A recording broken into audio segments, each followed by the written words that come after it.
I'll be back. Thank you. The rat race. So do you know what I'm talking about? Do you have anything? I mean, I feel like that would be make it easier just to say, hey, this is the line in the sand. This is how we roll. And then you agree not to release them until a certain time, and she agrees that after a certain time they get to get up. So whatever that time is. I guess it's like not really written down anywhere, but talked about it a little bit. It's the same as rest time. Like the kids don't rest, so I'll writing those down. I would try. Well, okay, so this is what happens. See if this sounds familiar to you. So sometimes adults have a really high need for control, in their classroom. And so in the absence of like a policy, those adults with a really high need, or just any adult, will will just kind of be like, oh, well, it's our policy to not let the children get up, or, like they'll just make up a policy that kind of reinforces their preference. And then all of a sudden you have people who are,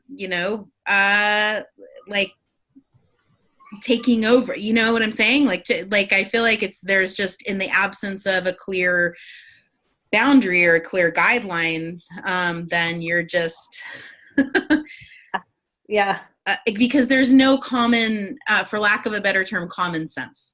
Like there's no, I think I've told you guys the story before that we've had a few issues crop up over the years, and one time there was a child who was vomiting, and the teacher was trying to get the child to the bathroom, and the other teacher basically started yelling at her, what are you doing? Just stop moving. You're contaminating the whole classroom.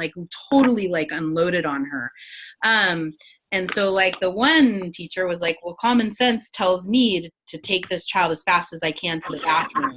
And common sense to the other teacher was like, stop moving, get a bucket and just let so you need a guideline.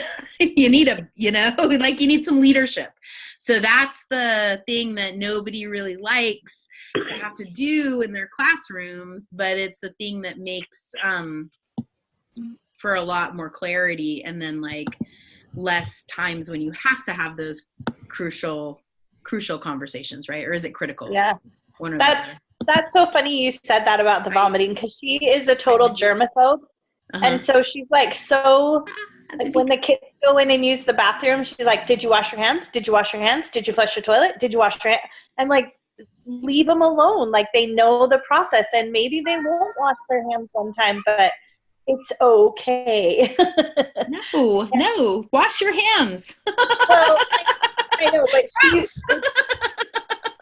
to the point where the kids, when they walk out of the bathroom, they look at her like, are you going to say anything? Or am I okay? Instead of nagging them, step into the bathroom and supervise them.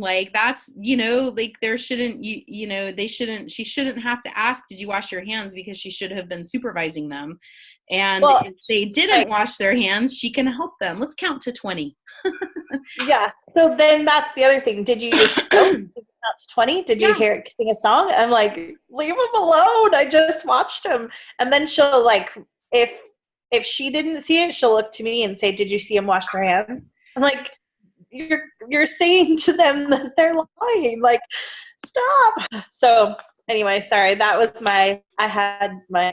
was it critical or crucial conversation? I don't remember the term now. Crucial conversations. Yeah. So, all right. Yeah. But it turned out okay. It'll be all right. It was hard at first, but I was like, okay.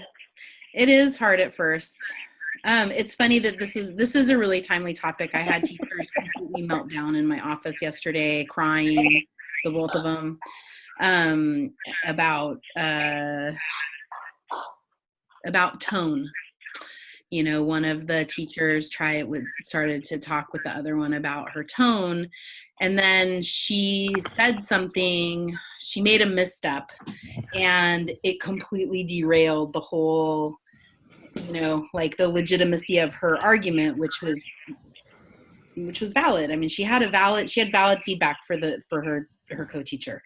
And but I saw the material for the week and was like, oh, I think I'm gonna do a little staff development in a couple weeks, like have people come in on a Saturday and we're gonna talk about nonviolent communication and how we can express our needs and our feelings in a way that is productive. So it's definitely one of my favorite topics. It also made me aware of, like, we have a lot of stuff in place to communicate through the school. Like, we, as lead teachers, have a teachers meeting every week with our head of school and the other girl that's in charge, that's trying to job share with her, with the head of school. And then, so then we problem solve with ourselves. And then in our classrooms, we have weekly meetings with the staff in our classrooms, but we don't, and then we're supposed to, like, our lead teachers are supposed to communicate with the people that are in your classroom about the different things that are happening, but we don't communicate as a whole for the before and after care. So there's a lot of things that are missed between before and after care, and I feel like, for one, like, in my classroom is aftercare ends in my room and it begins in my room. So, and then the girl next to me, they use her room for aftercare too. So there's things, I think, crucial conversations that we need to have between before and after care and the lead teachers. And so our school, I think, has a lot of good things in place, but maybe adding one more thing of a whole staff meeting instead of broken up into little, or finding ways to loop those staff members in. We have the same challenge in our school. So figuring out a way to kind of loop them in. So yeah. Well, and we have a couple people that don't have a classroom per se, like they kind of float in between everywhere. Yeah. And I think sometimes they get missed. And so I try really hard to relay the information to them. But one of the ways that we keep track of information and then loop in other classrooms, because we have 2 toddler classrooms and 2 primary classrooms, and they work kind of as a team oftentimes. And so when they take their team meeting, they take notes on a Google document, and then that Google document gets shared with all of the other classrooms, and then the floating support staff, and with me, so that if I'm not at a meeting, I can kind of keep up with what's happening. I think, and so part of the challenge, yes, is how can we reach everybody that needs to be reached. But the other part of the challenge is how, and then how do we be proactive so that we don't have to have these crucial conversations. Now I'm messed up. It's critical. No, crucial. It is crucial. Crucial conversations, because they're hard, and we want to be proactive in avoiding them, right? Like, nobody wants to have these conversations. And then we need to create a framework so that everyone agrees that we can trust one another enough to have a crucial conversation without being hurtful or unkind, or, and then so where's, and that's a lot for schools and for individuals to manage. So having some of that infrastructural setup is important. And then has anyone seen nonviolent communication before? Have you guys seen any of this before? I saw it at my residency. We talked about it and we practiced with each other. Yeah. So you saw it before GMS, yep. We've done a whole workshop at my Great. school with it. We're actually going through it for the second time. We just did one half of it at our last staff meeting. So I had not seen it before CGMS, though. I just recently learned about it, and I think a lot of the people at my school should learn about it. And I'm actually shocked to hear, Chris, that your school has meetings with the head of the school and that you guys even meet, because I never meet with the head of my school unless there is an issue and there is a crucial conversation. And I'm working with the teacher I told you guys about, and there's no guidelines. There's nothing to go by. I'm coming up with the progress report and the checklist to do with the kids, and she's not doing it with her kids for the meeting. And there's no, like, I told you, she put up stop signs saying they couldn't work with certain things, and the head of the school will come in and doesn't know what's appropriate and what's not appropriate, and it's really hard. Oh, that's hard. I'm sorry. We also have like 3 during the school year. We meet with our head of school with just the 2 of us. Well, the 3 of us. We have our office manager and our head of school and us. Every staff member does it 3 times a year with her. And she starts off the meeting as like, how can I help you be a better teacher? What can I do to help you? What do you? So our head of school is pretty amazing, I must say. And she's very helpful. So, but she's been at it a long time, and she's just a really awesome person also. So I'm so sorry, Shelby. Well, I'm getting a lot of ideas, and one day I'm going to own my own school, and I'm going to do it the right way. Good for you. You can do it. I know, I think all of you could do it. Well, I think it's crazy that head of school, like, I feel like I am, like, I want to be there. Like, I want to hear what's happening, and I want to be there in order to, give my feedback. Like, it's my school. I didn't just build it because I like work. I mean, I have a whole reason for doing it. So I don't know. Who else? Hi everyone. It's always a little funny when, like, we all bing, bing, bing, bing, bing into the the little Brady Bunch squares. Dun, dun, dun, dun, dun, dun. Wouldn't that be funny if we did the song one time? You have to do the turn your head. Yeah, that if you want to do that, let me know. And because I bet that CGMS has a really good sense of humor, almost like they've done some really interesting things at their conferences. They did something really funny, this weird play about Montessori. Maria Montessori? Yeah, it was. We did that at our, or they did it too at our, what's that? Our residency. It was like, I don't know if they made it up or if it was a thing, but like one of them played like Maria Montessori and one of them played Mario Montessori. Yeah, it was a skit. It was like funny, but also weird. Like, did you think that? It's just a little, like, I feel like at times I was like, whoa. It was funny because we had people in our cohort or in our residency they were like brand new to Montessori, and so they were like sitting there and they were thinking it was like part of a cult and it was real, like. And so then afterwards Tracy was like, it's okay, it was just a joke, it was funny. I mean, and they did a great job. The full, I think it was Kitty Bravo and Tim Selden. They were hilarious. Yeah. That's who did it in ours too. Funny. They've done it a few times, I guess. They're on the road. So I think that they would think it was really funny if we did something like that. So let me know if you want to practice. We'll do the Brady Bunch and they show it at their conference. Dun, dun, dun, dun, dun, dun. And we can like adapt it. Here's a story of a Montessori training cohort who was so stressed out when, anyway.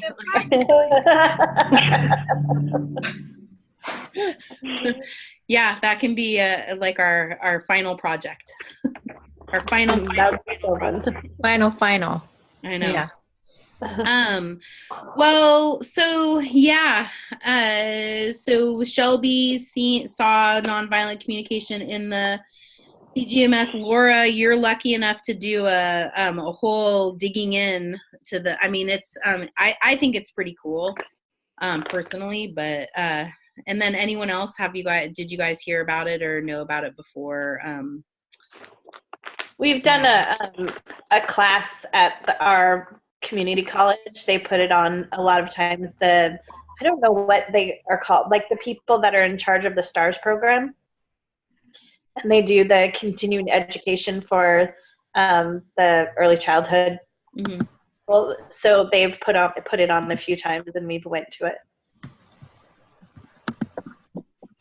Yeah, I did one, but it was like a workshop for mentoring other women in. But yeah, it was really cool because we offered to mentor other women that were just wanting to have their own like little businesses. I don't know, by cooking or so they gave us like a whole workshop on emotional communication and positive reinforcement and how you have to model like a mirror their behaviors and their gestures and yeah, that's really helpful. I bet. I think that as women, this may be tangential, but there's a different expectation about how we will behave during conflict, a different range of what's acceptable. I don't know if you guys have noticed that. Anyone? Yeah, I remember in college talking about gender differences in communication and that there's less sort of acceptance for women that are using strategies that men use effectively. Right. But people are not as receptive to a woman using the same strategies. So it's tricky. I know my husband and I joke about he does a lot of grand rounds. He works for the NIH, the National Institutes of Health in DC. Okay. And he gets to learn about all these interesting topics from people that also work at the NIH. And one of them was on communication and gender differences and how women tend to find commonalities. Like they're even little girls will do the same. Like we're the same. Like that, trying to find ways that we're the same. And then even just nonverbal communication strategies where men, if they're talking about something that's really personal, tend to divulge more information if they're side by side and not face to face, and whereas women tend to be more face to face, and it's an interesting topic. Yeah.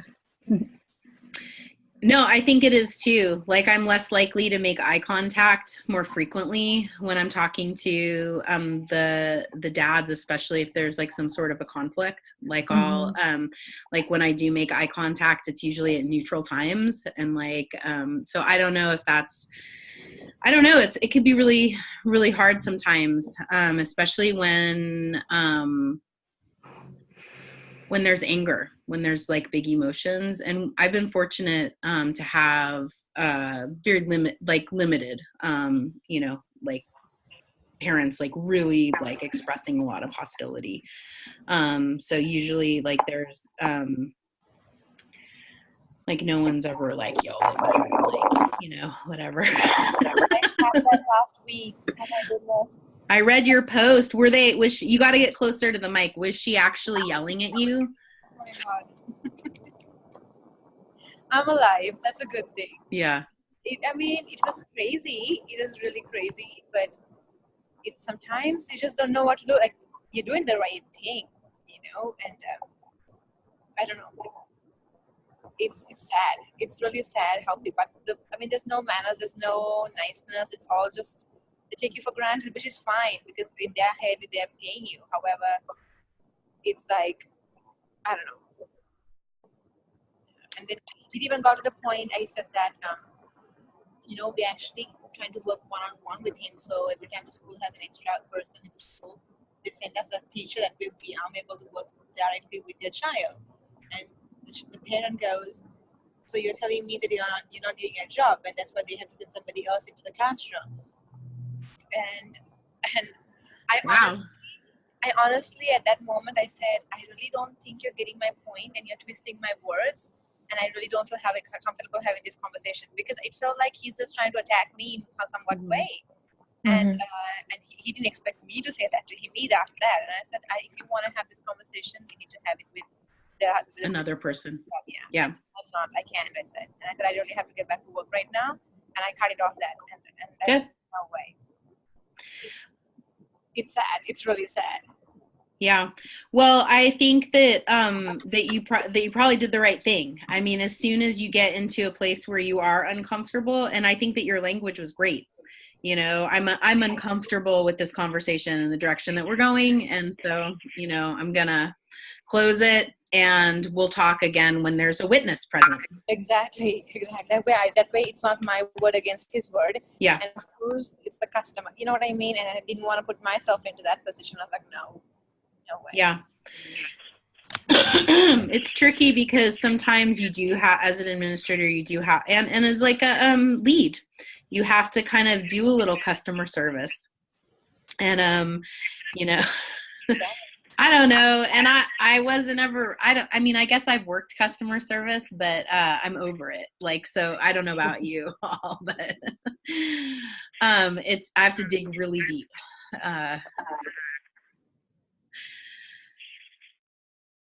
What about you? really have to take a deep breath and listen. Just listen.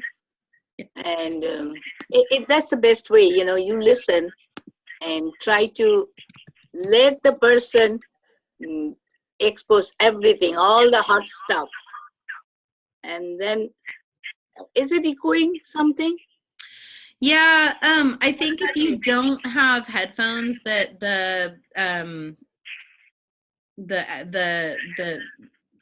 it helps if you mute yourself if you're not talking. So if you're not talking, maybe hit mute, and that'll eliminate the echo. You know, something that's difficult for me. Oh, sorry. Were you still talking? No, go ahead. Is when if it's a crucial conversation and someone is sort of listing off a whole bunch of things that I want to respond to. I don't know if you guys have experienced that, where I think I start to get stressed because I start to respond in my mind, but can't respond quickly enough to them. Obviously, they have given a great deal of thought to what they're saying, and there's so much information coming at me at once, I can't respond, and then I feel stressed. I think sometimes I can take notes if it's at a time when I would have paper and a pen. But do you have any suggestions of, if you can't sort of recast back to them what they're saying quickly enough, like they're just unloading. What strategy do you use if you can't keep track of all the things that they're saying? Actually, the one way you can do the record, just write it down. Mm-hmm. And whenever they see that you started writing, their conversation changes. The anger goes. Because they become more serious. If something is going on the record. That's one thing. So that could be a threat too. So you have to be very careful who you are dealing with. And the next thing you can do is that just let the person let out all the hot flush. Once that's over, then you start, I really couldn't follow everything you said. I apologize for that. Would you please repeat that so I can, and let us do one step at a time, and then I will be able to respond what you want me to. So, so by then, once that hot stuff is gone, that person will come down a little bit. And when you're saying one at a time, then he or she has to think about it. What did I say? What are the points? So one at a time will give them to think also, and it will give you time to think about the response. Right. That's what I do. Actually, when I was in Westside Montessori, I started working there. That was a long time ago. And our director, Maureen Barron, she had every week, we had a topic that she will sit down with the whole faculty and talk about it. And sometimes she will bring some speakers. And we had to go through the communication, learn about how to communication, two-way communication. One is that listening, and then you take one step at a time and answer. Don't start answering when that person is talking. That will create more problem. So those are the things that we learned from her, actually. And I really, in later life, I started following those, and it really works. Everybody's And nodding always you along. can repeat that, when one person said something, and you can repeat the same thing that he said, that, just correct me if I'm wrong. I heard you saying blah, blah, blah, blah, blah. Right. So that person hears what he just said. It's like a mirror action. You are saying the same thing. You're saying the same thing that he said. I can hear somebody's talking. Is that somebody talking? So that way, when he hears that, then he will correct. No, I didn't want to mean that. I said this. So the conversation will calm down a little bit. It will not be heated up. I had a situation way back when I first started teaching. It was a very delicate family situation where the grandmother was raising the grandson. And she came in and wanted to meet with me. And I was so grateful that the principal met with us. And this woman had written down her complaints. I don't remember how many pages it was on a legal pad. It was at least 3 pages, maybe more, of complaints that she had of things I had said or things I had done, or I don't even remember all of it. And my principal was really good about, we addressed one at a time. And then she really talked to this woman and said, you've got to keep short accounts. If something happens, please come to us right away, rather than storing that all up to just spew out on us. And that's just always made an impression on me, to try and keep short accounts, so that you don't confront somebody with pages and pages and pages of things that you misunderstood, or you were having a bad day and you heard it wrong, or for some reason it didn't go the way you thought it should. So that's my little story. Great advice. Yeah. Wow. The airing of the grievances. Yeah. I mean, honestly, legal notebook, pages and pages. Wow. I had a run-in with a family. It was similar to that. I mean, it wasn't pages and pages of issues, but it was like a year's worth of relationship gone wrong between me and these parents that I didn't even know about. And then all of a sudden they were emailing our office assistant that they were so upset with me and they wouldn't speak to me, and it was like so weird, and I didn't know anything about it.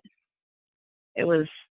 So did it all happen like between the administrator and this family? They never engaged you, or? No, well, it wasn't even between our administrator and the family.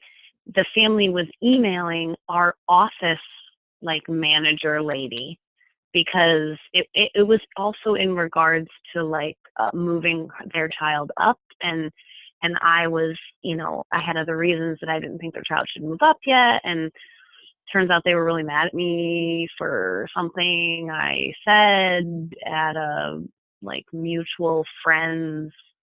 Oh yeah, that's a whole other story. But anyways, something I had said, not realizing that I had offended them, and they never said anything to me. And then I don't know, it just went from there, and I had no idea what was going on. And then our office manager was like, "So they've been sending me these emails," and we had to call in a meeting, and they refused to meet with just me, which was fine. My boss and the office manager came for the meeting, and I had already spoken with them my director multiple times, and we were all on the same page. But I don't know, I did lots of apologizing for offending them. I didn't mean to cause them, but I did specifically say to them, I said, I am hurt that you did not come to me, that you did not tell me that you were upset with something I had said, because I did not mean to hurt I did not mean it to hurt you guys. I would never, you know, but they were just extremely passive aggressive individuals. And so, but yeah, not fair when people like just keep things to themselves and don't, and then all of a sudden it has to come out, and that's just not, that's not fair. Well, and it's hard to go back. Like, well, none of us Yeah. can do that. None of us can go back in time and change like, even things that we maybe would have wanted to change. And and I think that teachers learn so much in such a short amount of time that even like holding on to something that you did like 6 months ago, I mean, you guys are going through training and you're evolving and you're shifting in your practice, and like you may have already reconciled whatever that was. I think that when you give an apology, you know, when like that, well, first of all, I want to caution you all as women, or just whatever, say that women tend to apologize a lot. And so when you say that you're sorry, well, I would honestly feel like do it only if you feel remorseful. Yeah, I did. and not because you feel like you owe them an apology. You know, I think that it should be sincere. And then also to be really specific. And I'm not necessarily saying that you didn't do that, Laura, but to be like apologies mean the most when people can really hear how you thought about their, you know, issue, and that you know, acknowledge their position and agree to change. And I think, you know, like it was in my RIE training that the associate said, when we are in relationship with other people, it's a certainty that we're going to hurt each other. I mean, that comes from being in relationship with others, and that the resiliency and the power of the relationship comes from the repair of the transgressions. And so the children teach us a lot about how fluid and easy that repair can be, because I know from my own personal experience that I have done things that I have felt sorry for upon later reflection, like not letting a child up from the table when he was ready, or, you know, in that respect. And so knowing that the children like forgive me all the time for things that I do that compromise their freedom or their, you know, agency, I think that we can learn. I think it's hard. It's hard for me. I have a really hard time letting go. And I don't even have any kind of advice on how to do that necessarily, only the reflection that it's important. Like I walk. And I visualize like a balloon, letting it go, and I let it go, and I let it go, and then 5 years later I visualize it and I let it go. Anyway, I'm far too busy to hold on to things. Good for you. Yeah. I just can't do it. No. No, that's and especially great. Things with parents. I'm just like, you know what? Like, your kid was really important to me when they were in my class, but they've moved on, and therefore I have moved on, and they're like not at the top of my list anymore. The one thing I learned from this experience, we have a really small school, and I have kids in the school. So therefore there are birthday parties and play dates, and I end up intermingling with parents of children that I teach. Right. And so I have learned that it does not matter where I am or who I'm talking to or how good of a friend I may think that I am with them. I am always the teacher, and it doesn't matter if they're kids in my class anymore or not. I cannot let that teacher persona down, ever. Just don't do it. Like, I just have to be the teacher all the time because that's what they expect of me, and I can't do anything different. And I never wanted something like this to happen again. And I was like, you know what? I'm the teacher, even if I'm with my kid at their kid's party. Like, I just can't. Yeah, you're can't always not be that, which first. kind of makes me sad because I want to have friends, and these are people around my age who have children my kids' ages, and that makes me kind of sad that I can't just have friendships with them. But ultimately, you just can't. even when my son went to a different Montessori school, can you guys hear me? That wasn't my school.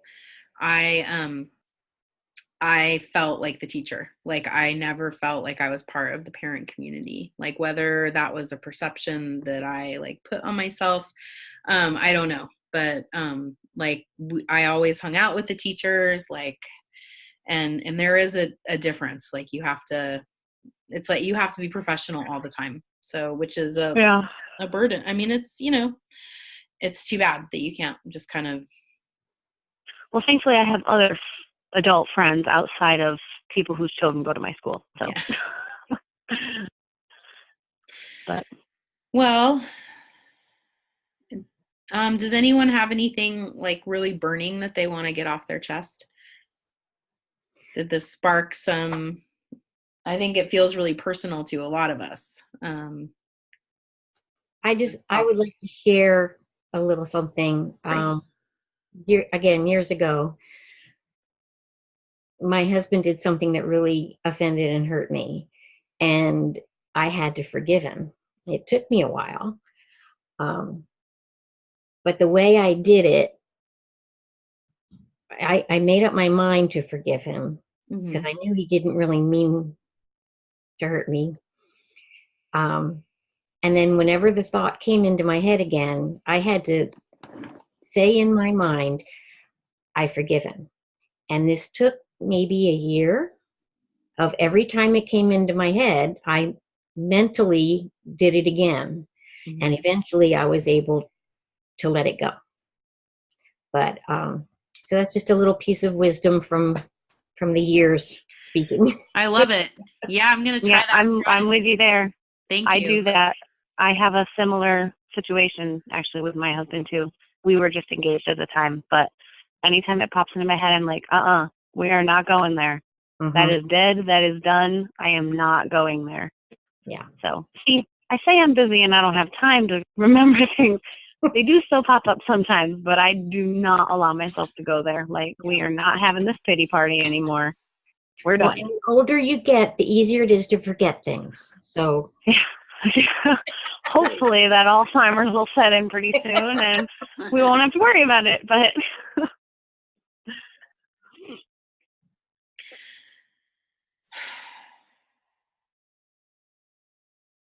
it's so quiet and I can't see your guys' faces. It's really weird. I'm like, is anyone else there, or is it just Mercedes and I? I know.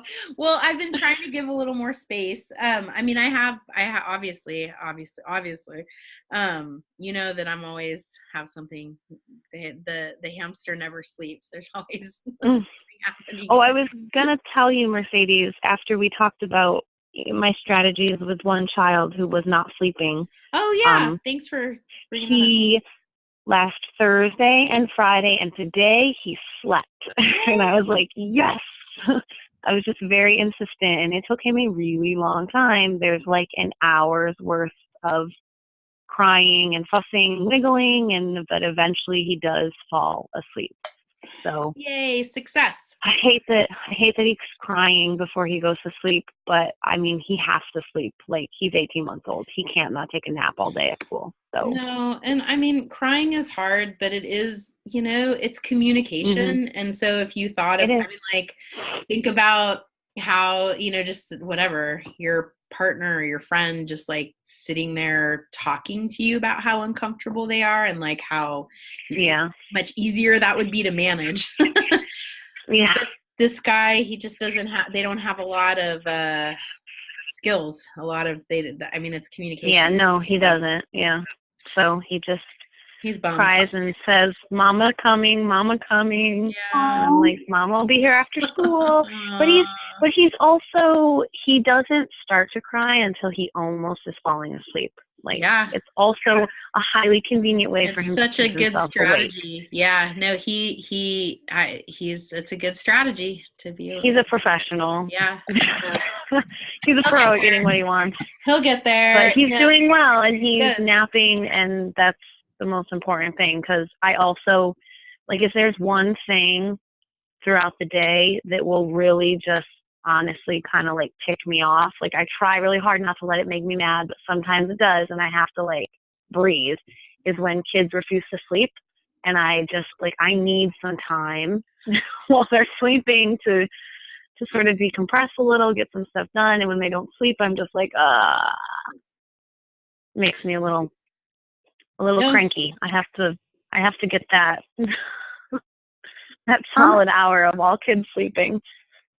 I actually had something happen today, and Mercedes, you and I were talking about the little boy and how frustrated he gets and how he's hitting us and biting us and trying to bite other children. Well, we've had issues with him taking a nap. I told you that I knew he was taking a passy at home, and I talked to the parents. I was wondering if that's what it was. Well, today my assistant, it's his favorite assistant, and she's been working for about a week. She lays down beside him and she just talks to him calmly until he finally lays down, and then she just explains to him that everyone else is going to take a nap and he falls asleep. Well, today he started hitting her again, and she said, "I can't do this, Shelby. I have to walk away from him." And he took that as, "Oh, I'm free to do whatever I want now," and got up and was moving furniture and banging on the table and just doing all kinds of things. And so I went over and I sat with him. Well, I just talked to him like she does, talked to him about the park, just anything I could talk to him about. I laid down beside him, and I actually almost fell asleep. Okay, I was about to fall asleep, and he whacked me in the back. Oh, I no. was laying there saying nothing and fell asleep, and he whacked me in the back. And I was like, "You may not hit me. That hurts." And then he whacked me again, and I was like, "I'm not going to leave." I was like, "This is how he gets people to leave him alone." I was like, "I'm not going to leave. I'm going to stay right here. You may not hurt me." And then he started grabbing at my hands and trying to pinch me and claw me. And eventually he clawed my neck like so hard. I still have the scratch right now. Like I can feel it right now. And I was like, "Oh my gosh, what am I supposed to do?" Restrain him. My assistant, Yeah. Seriously, restrain him. I would have walked away by now. No. I would have walked away. And I was like, "He needs something." That's what I was, he needs something. And How old is he? He is 2. 2 2 years old. Yes. And is there any activity that he likes? He likes to work. I mean, there's works that he enjoys. Water activities? Does he like water activities? Yes, he loves water. So maybe you can engage him with some water activities while sleeping time, nap time, in a corner. Let him do something over there all by himself. Don't even go to him, and finally he'll fall asleep. Because I was letting, there were a few days just every now and then he wouldn't nap. I thought he was teething, anything like that. So I let him work. I was like, "Okay, you're not going to nap. I cannot force you to stay on your cot for 2 hours. You can take work to your cot." Well, he would do things like bang the work and just do all kinds of things that was going to wake other people up. Not all the work. Give him something with the water activities. So That's where I messed up, because now he thinks he doesn't have to take a nap at all. Like, he can just do whatever he wants, and he needs to take a nap. He gets so grumpy. And I put my legs over his legs, and then he passed out. And like, do you ever use, I don't know, like the weighted blanket? Yeah, that's kind of what I was thinking. Is a you could ask the parent to purchase one. Yeah. Or you do need to ask your licensor first. There are regulations on if you can use weighted blankets or vests. Most of I know for us, it has to be prescribed by a licensed therapist, and they can only have it on for a certain amount of time. Mm-hmm. So before you use it, just make sure you're within regulations. I mean, I'm in New York. There's regulations for everything. That's what I was going to say, Laura. You are in New York. New York State North Carolina. But we have some heavier Sarupa yoga blankets. They're made of wool. That's what we use for our rest mats. And I have extra ones. And on this child that's not been sleeping well in my classroom, I put one of those on him, because it's not real heavy, but it's just heavy enough that it's like a little bit of extra pressure. Because I have also had children who just like need some extra pressure to like fall asleep. I also massage this child's legs. Like I started his feet and I gently squeeze up his calves and then back down to his feet. I mean, maybe this child was like sort of like a little. He was very mad when I tried to massage him today. Oh, okay. Well, you could. He doesn't like it. He doesn't. Yeah. He doesn't want to be touched. He doesn't want to be looked at. He doesn't want me to sit near him. Yeah, Shelby, you and I might need to talk sometime. He probably knows that if you're near him or if you're touching him and trying to calm him, that he's going to fall asleep. And I had a child punch me, literally close fist punch me in the face once. Like, oh my gosh. She was 3. But, you know, maybe are you missing? Some children have a very specific window of time before they get overtired. And then they're just like not nice people once they're to that point. So maybe try getting to him sooner. Like have him be like the first child you sit with. She sits with him first. Okay. So talks to him. But if other children are up, he's fighting and he won't go to sleep. But the one thing we also tried that helped was getting someone else from a different area in the school to come in and say, okay, it's time to lay down. And he's like, oh. Yeah, someone he's not as comfortable but that with. will only go for 2-3 days. Then he'll know. It's not going to help. Do you play music during the nap time? Yes. And I got a special relaxation CD that plays the ocean and guitar. It's supposed to be for sleep. Classical music, something like that. Some of the best advice also that I've gotten from someone was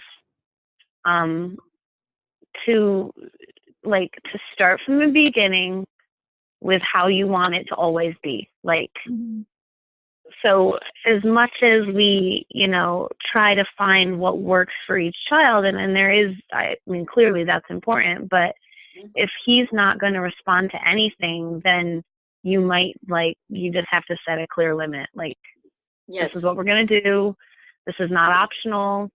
You know, I had to do that with this child in my class too. Like, and that's what I was talking to Mercedes and Nabika about, because I was like, I'm like, rocking him, he won't sleep. If I let him, if I give, take the pressure off, whatever, it's just quiet time, he definitely won't sleep. And he still cried anyways when he got tired. And so I just had to be like, nope, we're laying down. It's time to rest. This is important for you. I'm going to help you. And I just had to fight it out. I mean, thankfully this child's not physical, but I have had children who were physical that I've had to wrap them up in their blanket and rock them in my lap and just, you know, it is stressful though. Deep squeezes. I would sit him, especially if he's trying to hurt you, I might have him with his back to my chest and hug his arms and tell him that I'm going to squeeze him like a snake and just give him deep pressure hugs. And then also there's a reason that, I don't like to overpower children or to but he's not giving you a choice. He's acting in a way that's unsafe and he can't control himself. You have to be his prefrontal cortex. And the limit is nap time. If you let one child go do something, then you have to let all do it. Right. Yeah. So it makes it really difficult. That's the kind of rub about group care, is that it's hard. There's times when I really feel the conflict between Montessori values and the reality of I've got 12 children in this room. They have to go to sleep so that people can take lunch breaks, and we're fairly well staffed. So did you ever talk to the parent that what is his schedule? Maybe they are putting kids to sleep for a long time, and by the time you are putting he's in a crib, he has a passy. If he's not in the crib, he's in the bed with them, and it's something that they've actually told me. They haven't been telling me the truth, because they told me last year at this time they were taking the passy away and they were working with him, and then I found out again just this past week that they haven't, and that he has two passes. What is his schedule of sleeping? When does he take nap at home? So that schedule has to be Right. changed. So the parents has to work with you. Sometimes if they're sleeping too much at home, they don't feel sleeping in Right. school. They come here they think that they're playing. It's their playtime. And I So wonder you if have when to he work it doesn't out take with a the nap, parents. I wonder if when he doesn't take a nap at school, if he just goes home and takes the nap Crashes. after that. Yeah. And Yeah, I think maybe in the car. On the way Yeah. to home, he sleeps. So that has to be worked out with the mother. So that by the time he will finish his work time, he will be tired to sleep. Right. It's hard. Are you super dead set against the pacifier? Like even if he only uses it at nap time? I'm laughing because I said something crazy like that too. Well, To be honest, I really don't want that. I wouldn't stuff. either. No. I know. Well, I don't think it's ideal, I but never if he let any child use in my class. I never did. I never did either. I told Mercedes, I said, if this was last year and they were so worried about it and they said, hey, Shelby, help me, let's wean him off, then I would have been for it. But it's been a year and they told me they had gotten rid of it and they haven't. And he's past the point of weaning. He's already has an oral fixation. He has bitten He's bit 50 times this year, like since this summer. Mhm. So he's got to do something It's else. not his fault actually. The parents are not cooperating with you or for the child. Right. They're actually doing the harm to the child. They're not helping the child. And they need to understand that. You need to have a real conversation with the parent. And maybe you I can would set up a meeting. Sit with them when you are talking to them. See, I have the same problem. I mean, not during that time. I have this boy. He hits, bites, and of course, development. Okay, we all know children hate and they can bite, but this is excessive. He goes and does it to children who don't do anything, who's not even in his way. He goes, he's into pushing wagon. So we have wagons that he pushes along. And then he would stop the wagon. He would go to a child who's not doing anything and would just go like domestic. It feels like domestic violence, honestly. It goes to that extent. And and then bites. Like today, for example, he was pushing his wagon. He was actually not pushing. He was holding onto his wagon, just standing.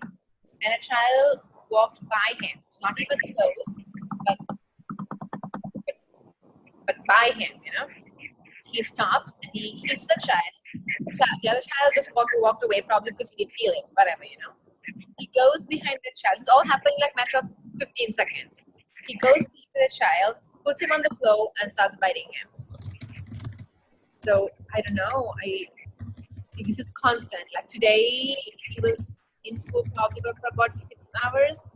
He three children, and we have somebody's like ever since this incident happened, somebody's behind him. But then again, something happens that we give our help to somebody else, and then that thing happens. What do we do? Parents, mom dropped the F-bomb in the classroom, and then like when we said that, when we've said that this is what's happening in the classroom, and now she goes, oh well, that's just what she's saying. So she's not a help either. Can we get him assessed behaviorally at this age or no? How old is he? Sorry. So he's close to 17 months. 17 months. And what was the question? Can we get him behaviorally assessed at this age? Because usually we do it at 3 and up. I don't know when he's this young if it's doable through the regional center. I don't know. Do you?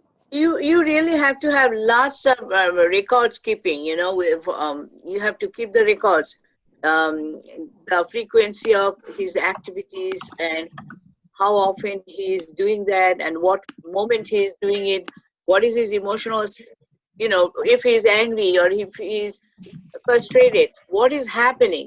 Today, I don't know what happened. I honestly don't think anything happened. Like usually no, but somebody goes by, something is triggering, something which sometimes we cannot observe, but he is feeling that way. So we have to see exactly what he is doing actually at that moment when he is biting or he's pushing the child. What was he doing before that? What happened? All those things you have to really keep the record first, and then you can think about the assessment. Your record, I wonder, record is very clear. Your observation has to be very clear. That what did you observe? That part, say like this moment he is doing that. Just before 5 seconds earlier, what he was doing, what was Snack. facial gesture, facial expression, everything. You have to really note it down. You have to record them each day. The incident is happening, and what is he doing after that? What is his when he is doing this kind of activity? How does it show in his face? Is he happy or he's getting scared? You know, all those things you have to really keep it record. Then you can think of the psychological and behavioral, you know, any kind of assessment needed. when They will ask you for that. Yes. Roshani, when he hit the child the first time, if I heard you right, it's hard for me to hear you over the phone, but when he hit the child, then the child didn't really respond.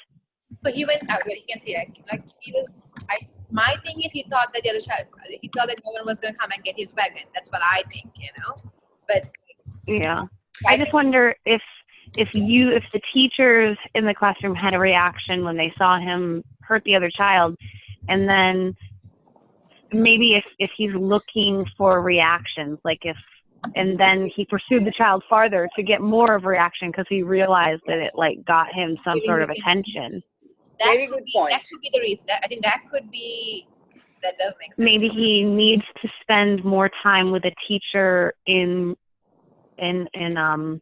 really positive situations, like doing work. I mean, I know we don't give formal lessons, but maybe he needs a teacher to just spend more time with him. And that's hard. I totally get it, because I only have 2 teachers in my classroom with 10 kids. So it's hard, but he is really young. And if he's feeling like he needs more of an adult presence, and the only way he's really getting it is by doing these things, then he's just going to keep doing them, because negative attention is better than no attention at all. Yes. Well, and also, yes, that is excellent point. And observation will help to kind of figure that out too. But sorry, hang on. But also encouraging you and your staff to assume his best intention, which is really difficult to do. Cultivating like some compassion. I think that is and this goes for the child in your classroom too, Shelby, that when you have a child, bye Wendy. Oh, we're over. But when you have a child who's engaging in those hurting behaviors, I think that it's easy to kind of come to see them as a certain way. And so finding some compassion for them, like knowing that they wouldn't do it if they had a choice. Those are good practices. Yeah, their behaviors. Has any siblings at home? Yeah, older one. Older one. So what is the older one doing to this child? Yeah.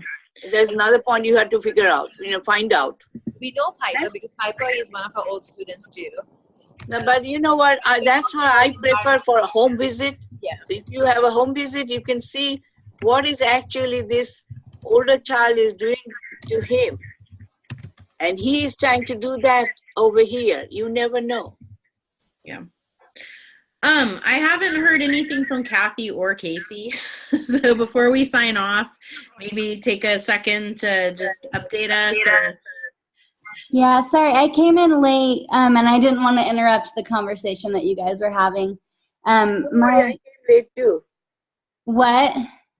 Don't worry, I came late too. My religious holidays are going now, so I see. I have to catch up with the times. So, but anyway, that's okay. Okay. Well, the gal who's the lead guide on the infant side in my room is getting her certification right now. And she had her supervisor or whatever come out and observe today, and he presented a workshop after work for all of us to listen to him speak. So that's why I was a little bit late.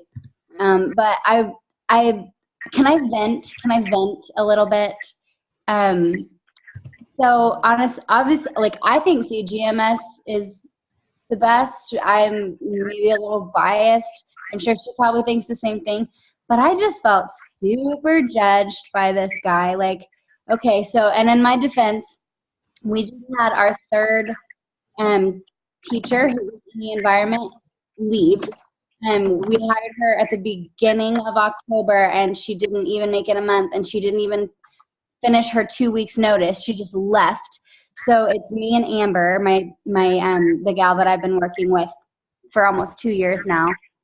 And I know that she told him, like, you know, the situation that we're in, like, the room's gonna look a little bit crazy. And so after he left, and I went to go talk to her to see how her observation went, and he was like telling me all the things that he wanted me to change in my environment, and I'm like, did you tell him what's going on? Like, and I like he thought that I need to sit. I need to be sitting. And I'm like, okay, I agree. I do need to be sitting. But when we had 17 kids today with 2 teachers, I'm not able to sit and do food prep if Miss Amber's in there changing a diaper and someone over here is going around trying to bite somebody, you know? Like, and I felt like I just wasn't given like the benefit of the doubt, and like, instead of like seeing the great work that me and Amber and all of us have been doing in my room, he only saw a glimpse of today. And I don't know, I felt kind of judged, and it bothered me a little bit. Don't take it personally. I don't know how not People to. may say a lot of things because it's how he or she felt about you. But as long as you know what you're doing the right thing. I know. But yeah, so just don't get upset or don't take it personally. That's the one thing that anybody comes and tell you something. Don't take it personally. As a professional, you just listen and you do your best. Yeah. I need to. You have way too many kids in your class. That's insane. That's really like crazy. So no unacceptable to me. I would probably quit. I would. Yeah, I can't quit. I'm not gonna leave. I know that's drastic, but we have 10 kids and 2 teachers, and I still feel that that's too many. I think that 8 with 2 teachers is a really nice group size, but 17 is absolutely out of control. Like, you can't have weighted blankets in the state of New York, but 2 teachers and 10 kids is perfectly safe. Well, that's our ratio is 5 to 1 for 18 months to 3 years old. But I think that's crazy. I think. But if it is infants, you get 4:1. 4 to 1. 4 to 1 for we do 3 to 1 for infants. No, 4 to 1 is for the infants, but toddlers 5 to 1. Yeah, infants in New York State, I think is 3 to 1 actually. It's 3 to 1 now. But no, I have 10 children in my space. Well, to be has seen my space, 10 children